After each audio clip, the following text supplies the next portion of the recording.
सकारात्मक सोच हमेशा सफलता की ओर ले जाती है। हेलो फ्रेंड्स, कैसे हैं आप सभी लोग। एक बार फिर से वेलकम है दीपा एकेडमी पर। मैं हूं दीपा और आज हम फिर से एक ऐसे सब्जेक्ट को पढ़ेंगे जो टीचर बनने की असली ट्रेनिंग है। क्या है वो सब्जेक्ट? Art of teaching. तो टीचर बनना आसान है पर अच्छा टीचर बनना क्या है, एक कला है। तो फ्रेंड्स, आज हम इसी कला को सीखेंगे और कैसे पढ़ाना है, क्या पढ़ाना है, कब पढ़ाना है और सबसे ज़रूरी है स्टूडेंट के मन तक कैसे पहुंचाना है अपनी बात को। तो चलिए शुरू करते हैं आज की क्लास बिहार स्टेट 2025 की आर्ट ऑफ टीचिंग के 30 MCQ क्वेश्चन के साथ, जहां हर सवाल आपको एक बेहतर टीचर बनाने की तरफ लेकर जाएगा। और ये क्लास किन लोगों के लिए है? तो पेपर 1 और पेपर 2 दोनों के लिए है। चाहे सब्जेक्ट आप लोगों का जो भी हो, ये पेपर 1 और पेपर 2 दोनों के लिए है। बिहार स्टेट 2025 के लिए है, जिसमें से 30 क्वेश्चन आपको पूछा जाएगा आर्ट ऑफ टीचिंग से, जिसमें क्या है, निगेटिव मार्किंग नहीं होता है। तो आप लोगों को अगर 30 में से 30 फुल मार्क्स चाहिए तो आप लोग दीपा एकेडमी से जुड़कर मेरे साथ आप लोग आर्ट ऑफ टीचिंग की तैयारी बेहतर तरीके से कर सकते हैं, वो भी बिल्कुल आसान शब्दों और आसान भाषा में। तो चलिए शुरू करते हैं आज की क्वेश्चनों का सिलसिला और देखते हैं आज का पहला क्वेश्चन। तो क्या करने वाले हैं हम आज? आर्ट ऑफ टीचिंग से 30 new MCQs Hindi with options. तो पहला क्वेश्चन देखते हैं। पहला क्वेश्चन का मुंह दिखाई करते हैं। जल्दी से आप लोग क्वेश्चन पढ़िए और कमेंट में आंसर दीजिए। उससे पहले जो लोग भी इस चैनल पर पहली बार आए हो, प्लीज़ चैनल को सब्सक्राइब कर दीजिएगा और क्लास को एक बार सभी लोग लाइक और शेयर जरूर कर दीजिएगा। तो क्वेश्चन क्या पूछ रहा है, पढ़ते हैं क्वेश्चन को। प्रभावी कक्षा प्रबंधन का मुख्य उद्देश्य क्या है? प्रभावी कक्षा प्रबंधन का मुख्य उद्देश्य क्या है? ऑप्शन क्या है? सजा देना, चुप्पी बनाए रखना। ऑप्शन सी है सीखने के लिए अनुकूल वातावरण बनाना और ऑप्शन डी क्या है? समय का प्रबंधन। तो फटाफट से इसका राइट आंसर कमेंट में दीजिए। एक बार सभी लोग क्लास को शेयर जरूर कर दीजिएगा। जो लोग भी पहली बार इस चैनल पर आए हों और अगर आप लोगों को लगे कि कंटेंट में थोड़ा सा भी आप लोगों को कंटेंट में हेल्पफुल लगे और क्लास थोड़ा सा भी अच्छा लगे तो प्लीज़ आप लोग सब्सक्राइब जरूर कर लीजिएगा।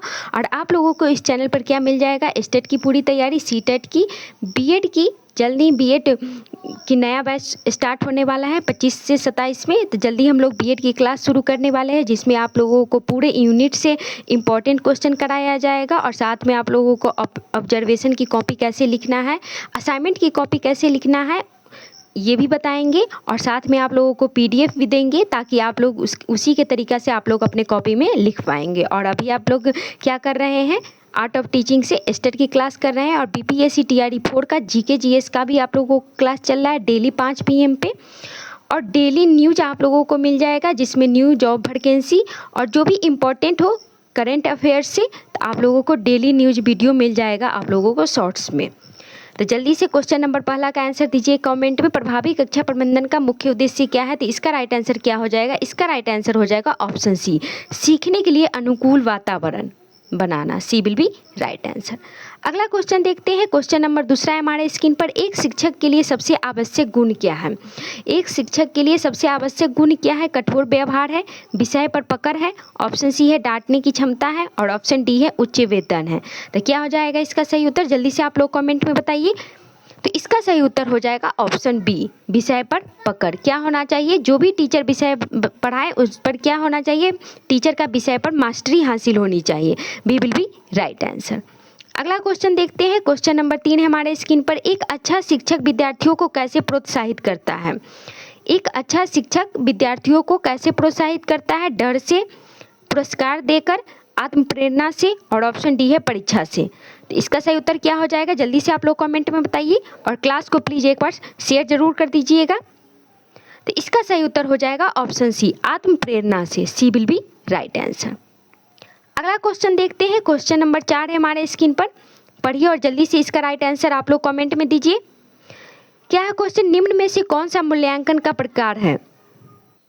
क्वेश्चन में क्या पूछ रहा है? मूल्यांकन का प्रकार बताइए। तो जल्दी से ऑप्शन पढ़ के इसका आंसर दीजिए। मूल्यांकन का प्रकार कौन सा है? याद करना है, निदानात्मक मूल्यांकन है, ऑप्शन सी है चर्चा है और ऑप्शन डी है रटना है। तो मूल्यांकन क्या हो जाएगा? याद करना हो जाएगा? नहीं।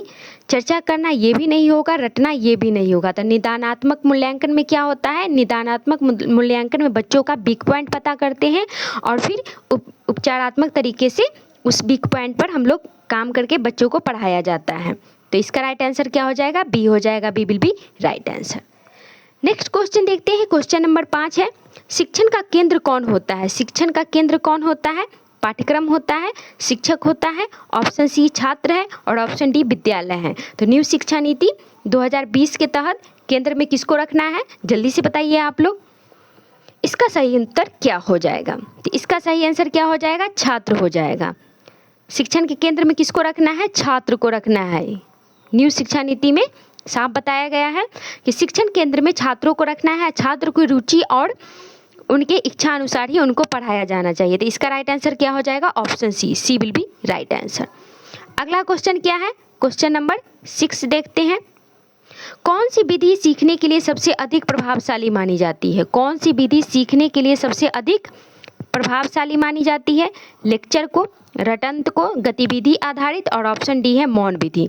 तो क्या हो जाएगा इसका राइट आंसर? जो भी आप लोगों को निगेटिव लग रहा है इसमें सीखने की विधि के लिए प्रभावशाली में, तो आप उसको कट कर दीजिए और जो भी ऑप्शन सही लग रहा है फटाफट से आप लोग कमेंट में बताइए क्या हो जाएगा इसका सही उत्तर। तो इसका सही उत्तर क्या हो जाएगा? कौन सी विधि सीखने के लिए सबसे अधिक प्रभावशाली मानी जाती है? लेक्चर, रटंत क्या आप लोगों को लग रहा है निगेटिव है तो इसको कट कर देते हैं। मौन विधि ये भी हो जाएगा। मौन में बच्चा एक्टिव नहीं रह पाएगा, सिर्फ टीचर का सुनेगा, तो ये भी निगेटिव हो गया। तो ऑप्शन ए और सी में से बताइए सबसे बेस्ट ऑप्शन क्या लग रहा है आप लोगों को? तो लेक्चर से बेस्ट क्या लग रहा है? गतिविधि आधारित, एक्टिविटी आधारित। तो इसको कट कर देते हैं। इसका राइट आंसर हो जाएगा option C, C will be right answer. Next question देखते हैं। नेक्स्ट क्वेश्चन है हमारे स्क्रीन पर, शिक्षक और छात्र के बीच आदर्श संबंध कैसा होना चाहिए? शिक्षक और छात्र के बीच आदर्श संबंध कैसा होना चाहिए? डर आधारित होना चाहिए, औपचारिक होना चाहिए, सहयोगात्मक होना चाहिए और ऑप्शन डी है आदेशात्मक होना चाहिए। तो क्या हो जाएगा इसका राइट उत्तर? जल्दी से आप लोग कमेंट में बताइए। शिक्षक और छात्र के बीच में आदर्श संबंध कैसा होना चाहिए? डर आधारित कैसा लग रहा है आप लोगों को? निगेटिव लग रहा है तो इसको पहले कट करके ऑप्शन में से हटा दीजिए। औपचारिक यानी कि फॉर्मल तरीके से, और सहयोगात्मक या आदेशात्मक, क्या हो जाएगा इसका सही उत्तर? जल्दी से आप लोग कमेंट में बताइए। तो इसका सही उत्तर हो जाएगा ऑप्शन सी। क्या होना चाहिए? सहयोगात्मक होना चाहिए। ना ऑप्शन बी और ऑप्शन डी भी नहीं होना चाहिए। तो इसका राइट आंसर हो जाएगा option C, C will be right answer. अगला क्वेश्चन देखिए, शिक्षा का सामाजिक उद्देश्य क्या है? शिक्षा का सामाजिक उद्देश्य क्या है? इस क्वेश्चन में क्या पूछ रहा है? सामाजिक, शिक्षा का सामाजिक उद्देश्य पूछ रहा है। तो क्या हो जाएगा इसका? ऑप्शन पढ़ते हैं। पहला ऑप्शन है व्यक्ति का विकास, ऑप्शन बी है समाज का कल्याण और ऑप्शन सी है रोजगार प्राप्ति और ऑप्शन डी है परीक्षा पास करना। तो यहाँ पे शिक्षा का सामाजिक उद्देश्य पूछ रहा है, तो जल्दी से आप लोग इसका राइट उत्तर बताइए क्या हो जाएगा कमेंट में। इसका सही आंसर क्या हो जाएगा? व्यक्ति का विकास, समाज का कल्याण, रोजगार प्राप्ति और परीक्षा पास कराना। तो क्या हो जाएगा? आप लोगों को क्या लग रहा है इसका सही उत्तर कौन सा हो जाएगा? तो जल्दी से आप लोग कमेंट में बताइए और क्लास को एक बार शेयर जरूर कर दीजिएगा आप सभी लोग। तो इसका सही उत्तर हो जाएगा ऑप्शन बी, समाज का कल्याण। B will be right answer. व्यक्ति का विकास नहीं, रोजगार नहीं और परीक्षा पास करना नहीं, तो B will be right answer. अगला क्वेश्चन देखिए, क्वेश्चन नंबर 9 है आपके स्क्रीन पर। पाठ योजना किसे ध्यान में रखकर बनाई जाती है? पाठ योजना यानी कि लेसन प्लान किसे ध्यान में रखकर बनाई जाती है? शिक्षक की सुविधा के, छात्र की क्षमता की, प्रधानाचार्य की पसंद की और ऑप्शन डी है पाठ्य पुस्तक की। तो क्या हो जाएगा इसका सही उत्तर? लेसन प्लान किसे ध्यान में रखकर बनाई जाती है? शिक्षक की सुविधा, छात्र की क्षमता, प्रधानाचार्य की पसंद और पाठ्य पुस्तक। तो इसका सही उत्तर आप लोग जल्दी से कमेंट में दीजिए और जो लोग भी पहली बार इस चैनल पर आए हो प्लीज़ सब्सक्राइब जरूर कर लीजिएगा। तो इसका राइट आंसर क्या हो जाएगा? इसका सही उत्तर हो जाएगा ऑप्शन बी, छात्र की क्षमता। छात्र की स्तर को जांचकर ही लेसन प्लान बनाया जाता है। B will be right answer. Next question देखते हैं। अगला क्वेश्चन है ब्लूम टेक्सोनॉमी से ब्लूम के अनुसार एप्लीकेशन का स्तर क्या दर्शाता है? ब्लूम के अनुसार एप्लीकेशन का स्तर क्या दर्शाता है? तो ब्लूम टेक्सोनॉमी के सारे मूल्यांकन को हम पढ़ा चुके हैं, तो आप लोग एक बार पुराना वीडियो जरूर देख लीजिएगा जो लोग भी नहीं देखे हों। तो ब्लूम के अनुसार एप्लीकेशन का स्तर क्या दर्शाता है? याददाश्त, व्याख्या, ज्ञान का प्रयोग और ऑप्शन डी है तुलना। तो इसका राइट आंसर क्या हो जाएगा? जल्दी से आप लोग कमेंट में बताइए। ब्लूम के अनुसार एप्लीकेशन का स्तर क्या दर्शाता है? तो इसका सही उत्तर हो जाएगा ऑप्शन सी, ज्ञान का प्रयोग। क्या है? एप्लीकेशन यानी कि अप्लाई करना। हम लोग ज्ञान में जो भी सीखते हैं क्या करते हैं? अप्लाई करते हैं, या हम लोग अपने जीवन में या कहीं भी क्या करते हैं? एप्लीकेशन यानी कि अप्लाई करना होता है, तो ज्ञान का प्रयोग करना। सी विल बी राइट आंसर।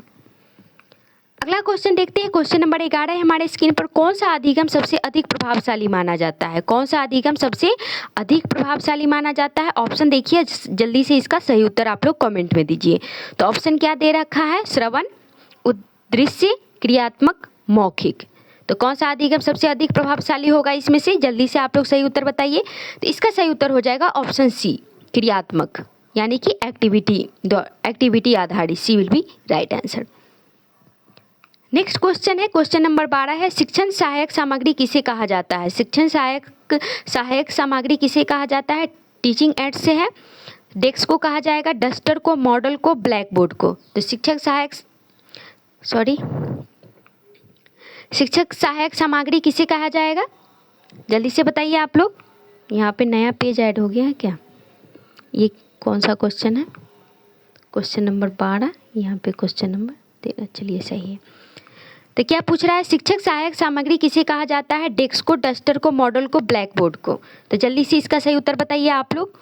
क्या हो जाएगा इसका राइट आंसर? तो डेस्क को शिक्षक सहायक सामग्री नहीं कह सकते हैं, नहीं डस्टर को और नहीं ब्लैक बोर्ड को। तो इसको यहाँ पे हो जाएगा मॉडल को। C will be right answer. Next question देखते हैं। क्वेश्चन नंबर 13 है हमारे स्क्रीन पर। मूल्यांकन का अंतिम उद्देश्य क्या है? मूल्यांकन का अंतिम उद्देश्य पूछा जा रहा है। तो ऑप्शन क्या दे रखा है? अंक देना, बच्चों को फेल करना, ऑप्शन सी है सीखने में सुधार करना और ऑप्शन डी है परीक्षा लेना। तो मूल्यांकन का अंतिम उद्देश्य क्या होता है? जल्दी से इसका सही उत्तर आप लोग कमेंट में बताइए। तो इसका सही उत्तर हो जाएगा ऑप्शन सी, सीखने में सुधार करना। मूल्यांकन का मतलब अंक देना नहीं होता है, बच्चों को फेल करना भी नहीं होता है और परीक्षा लेना भी नहीं होता है। सीखने में सुधार करना होता है। मूल्यांकन से पता चलता है कि बच्चों का वीक पॉइंट क्या है और स्ट्रांग पॉइंट क्या है, और जहाँ भी बच्चों का वीक पॉइंट होता है उसमें क्या करते हैं? सीखने में सुधार किया जाता है। तो सी विल बी राइट आंसर। अगला क्वेश्चन देखिए, जल्दी से इसका सही उत्तर दीजिए। कौन सा गुण शिक्षक में नहीं होना चाहिए? शिक्षक में नहीं होना चाहिए। तो आप लोग हमेशा एक बात याद रखिएगा, निगेटिव क्वेश्चन का हमेशा आंसर क्या होता है? निगेटिव होता है। तो ऑप्शन में से आप लोगों को निगेटिव ढूंढना है। कौन सा गुण शिक्षक में नहीं होना चाहिए? निष्पक्षता, सहनशीलता, पक्षपात और आत्मविश्वास। तो इस चारों ऑप्शन में से आप लोगों को निगेटिव कौन सा लग रहा है? जल्दी से ढूंढिए और इसका राइट आंसर आप लोग कमेंट में दीजिए। तो निष्पक्षता क्या है? ये तो पॉजिटिव है। सहनशीलता भी पॉजिटिव है। पक्षपात क्या होता है? बायस्ड होना। ये क्या हो गया? निगेटिव हो गया। और आत्मविश्वास भी क्या हो गया? पॉजिटिव हो गया। तो निगेटिव का आंसर निगेटिव होता है, तो इसका आंसर क्या हो जाएगा? सी हो जाएगा। C will be right answer. अगला क्वेश्चन देखते हैं। क्वेश्चन नंबर 15 है हमारे स्क्रीन पर।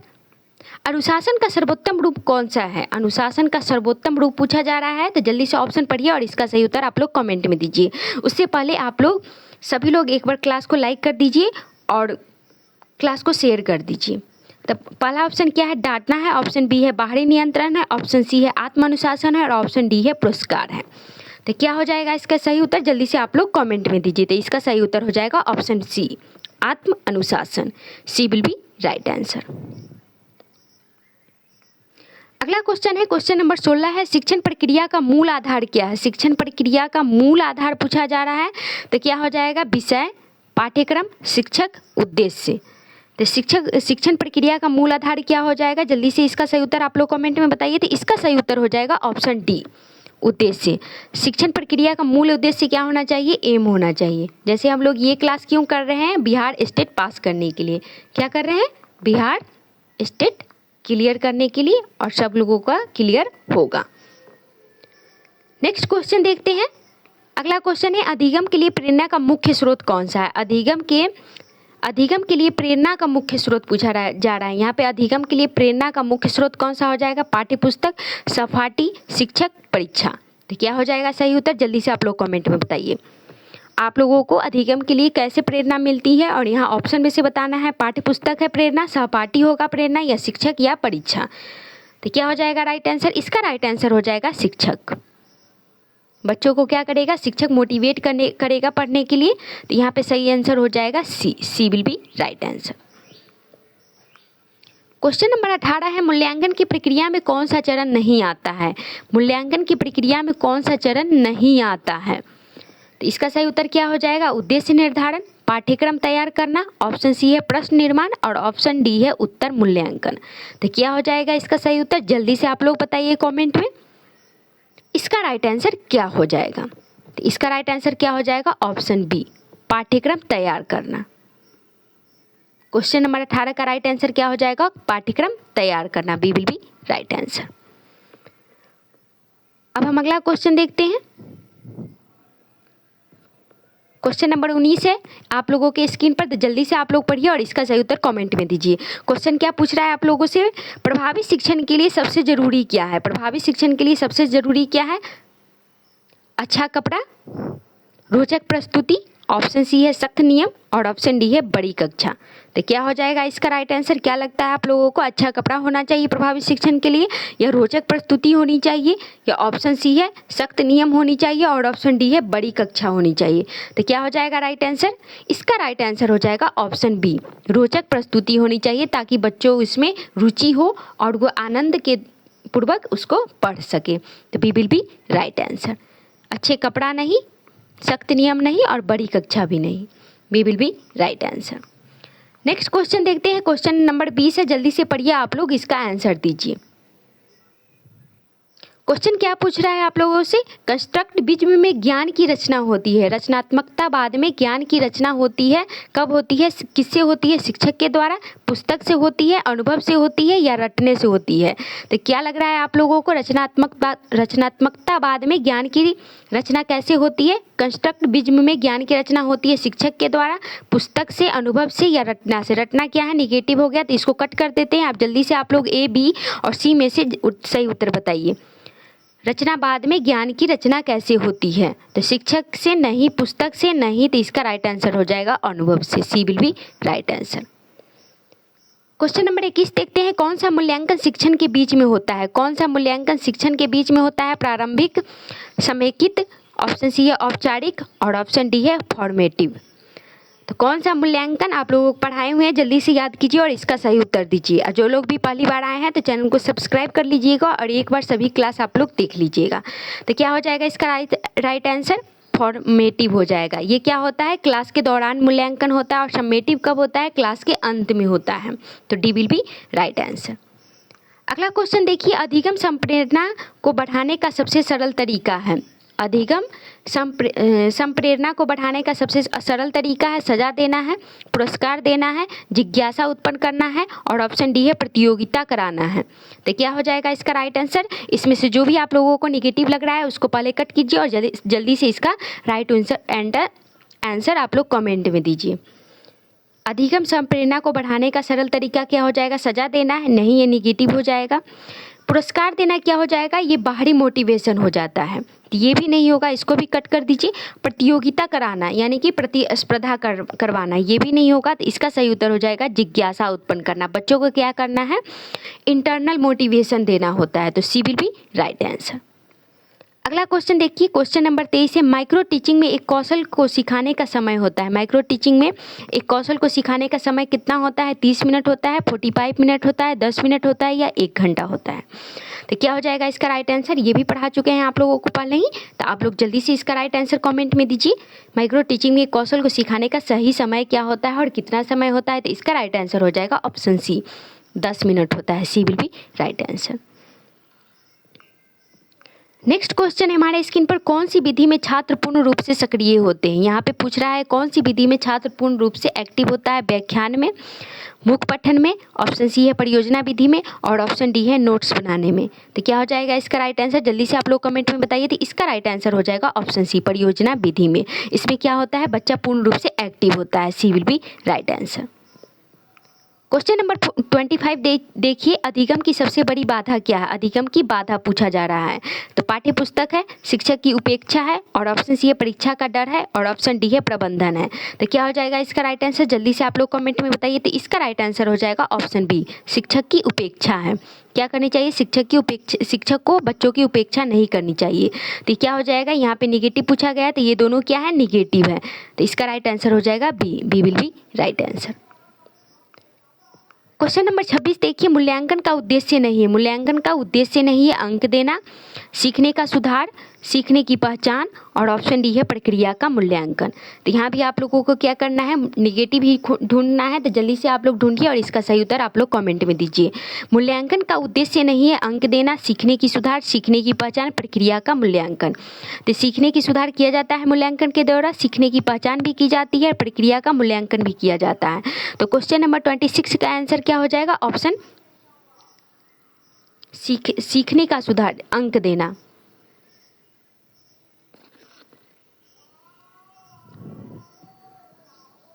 ए will be right answer. Next question देखते हैं। अगला क्वेश्चन है, ब्लूम टेक्सोनॉमी का प्रयोग किसके लिए होता है। ब्लूम टेक्सोनॉमी का प्रयोग किसके लिए होता है, छात्रों की उपस्थिति के लिए होता है, मूल्यांकन की योजना के लिए होता है, शिक्षक की ट्रेनिंग के लिए होता है, और ऑप्शन डी है स्कूल प्रबंधन के लिए होता है। तो ब्लूम टेक्सोनॉमी का प्रयोग किसके लिए किया जाता है, जल्दी से आप लोग इसका राइट आंसर कॉमेंट में दीजिए। तो ब्लूम टेक्सोनॉमी ने क्या है, असेसमेंट करते हैं, इवैल्यूएशन होता है, तो मूल्यांकन की योजना के लिए किया जाता है। B will be right answer. अगला क्वेश्चन देखते हैं। क्वेश्चन नंबर 28 हमारे स्क्रीन पर, कौन सी विधि लर्निंग बाय डूइंग सिद्धांत पर आधारित है। कौन सी विधि लर्निंग बाय डूइंग पर आधारित है, ऑप्शन देखिए और जल्दी से आप लोग इसका राइट आंसर कमेंट में दीजिए। तो लेक्चर हो जाएगा, श्रवण हो जाएगा, प्रयोगात्मक हो जाएगा, मौन हो जाएगा। तो लेक्चर क्या हो जाएगा, टीचर देंगे और बच्चे क्या करेंगे, सुनेंगे, तो ये भी नहीं होगा। श्रवण यानी कि सुनना, मौन रहना, ये भी नहीं होगा, तो प्रयोगात्मक हो जाएगा। C will be right answer. Learning by doing क्या हो जाएगा, प्रयोगात्मक हो जाएगा। C will be right answer. अगला क्वेश्चन देखते हैं, ये आज का हमारा सेकंड लास्ट क्वेश्चन है। तो कौन सी विशेषता एक कुशल शिक्षक में नहीं होती है। कौन सी विशेषता एक कुशल शिक्षक में नहीं होती। यहाँ पे क्या है, निगेटिव ही ढूंढना है। तो ज्ञान, धैर्य, पक्षपात, नेतृत्व। तो क्या हो जाएगा इसका राइट आंसर, कौन सी विशेषता एक कुशल शिक्षक में नहीं होती है। तो जल्दी से आप लोग इसका राइट आंसर बताइए, क्या हो जाएगा। इसका राइट आंसर हो जाएगा पक्षपात। ज्ञान होना चाहिए, धैर्य भी होना चाहिए, नेतृत्व करने वाला भी होना चाहिए। तो पक्षपात यानी वेस्ट नहीं होना चाहिए किसी भी स्टूडेंट को लेकर या किसी भी चीज़ को लेकर। तो इसका राइट आंसर क्या हो जाएगा, सी हो जाएगा। C will be right answer. अगला क्वेश्चन देखिए। क्वेश्चन नंबर 30 है हमारे स्क्रीन पर, अधिगम का मनोवैज्ञानिक सिद्धांत किस पर आधारित है। अधिगम का मनोवैज्ञानिक सिद्धांत किस पर आधारित है, विषय पर, व्यवहार पर, भाषा पर, परीक्षा पर। तो क्या हो जाएगा इसका राइट आंसर, जल्दी से बताइए आप लोग कमेंट में, या फिर ये क्वेश्चन आप लोगों का होमवर्क है जिसका आंसर आप लोगों को कमेंट में बताना है कि अधिगम का मनोवैज्ञानिक सिद्धांत किस पर आधारित है। जो लोग भी सबसे पहला बार आंसर देंगे उनका नाम हम क्या करेंगे, नेक्स्ट क्लास में अनाउंस करेंगे। तो आप लोग जल्दी से क्लास को देखिए और इसका आंसर आप लोग कमेंट में दीजिए। क्वेश्चन नंबर 30 का आंसर आप लोग कमेंट में दीजिएगा। ये क्वेश्चन आप लोगों का होमवर्क है। तो आज के लिए बस इतना ही, ये आज का हमारा लास्ट क्वेश्चन था। तो क्लास कैसा लगा जल्दी ज़रूर बताइएगा आप लोग कमेंट में, और वीडियो को अंत तक बने रहने के लिए थैंक यू सो मच। अगर क्लास अच्छा लगे तो लाइक कीजिए, शेयर कीजिए और चैनल को सब्सक्राइब कीजिए जो लोग भी पहली बार आए हों। तो आज के लिए बस इतना ही, मिलते हैं नेक्स्ट क्लास में। जय हिंद, जय भारत।